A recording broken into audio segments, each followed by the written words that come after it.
insurance program will expire in 1 month unless Congress keeps that money coming. It allows for victims to rebuild in the same flood-prone areas.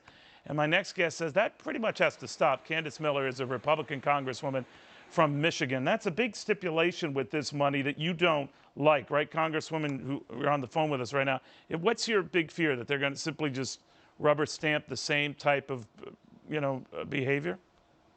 Well, Neil, that does happen over and over and over again. But I guess I would just start with the basic premise. The question I ask is, why in the world is the federal government in the flood insurance business? And, of course, we're watching these pictures of the flooding, and our hearts go out to all of these individuals. But it's terrible when someone's home or their business floods. But isn't it also bad if your home burns down, or if you get, in a mudslide or a wildfire or what have you?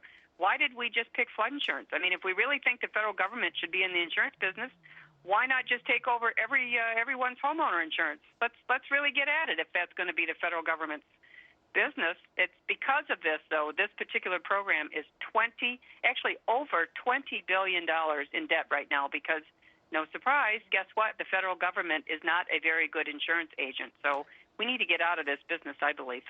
The argument for it, Congresswoman, I'm not agreeing or disagreeing, is that when private insurers either avoid an area or won't insure in an area for the very reasons you outlined, it might be a more flood-prone area, what have you, it's not wise, then the government has no choice but to back that up. You're saying people just shouldn't be building in those areas then, or what?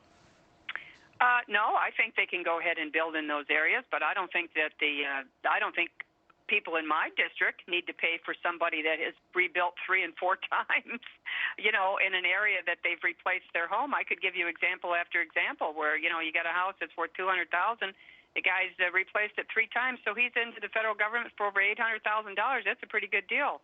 This program actually started in '72. Just because you say the private markets, of course, they always set their rates based on actual risk, and the people didn't want to pay those high premiums. So then the politicians stepped in, and as I say, we're now $20 billion in debt.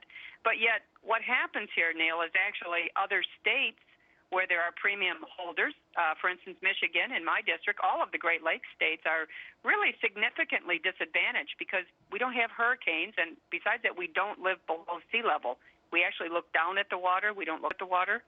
And Michigan pays more than 6 times in premiums than we get back in claims, just as an example. So I do believe that, look, we are Americans. When other Americans are, hurt by a natural disaster, we have to step in, and I think then we should have, FEMA and some sort of natural disaster, a national catastrophic fund where everybody pays, not just premium payers in other areas that are forced into the flood insurance program. All right. And I think the federal government should be responsible for, of course, funding NOAA and the National Hurricane Center. And, we need to tell people. Don't go overboard. Well spoken, Congresswoman. Thank you very much.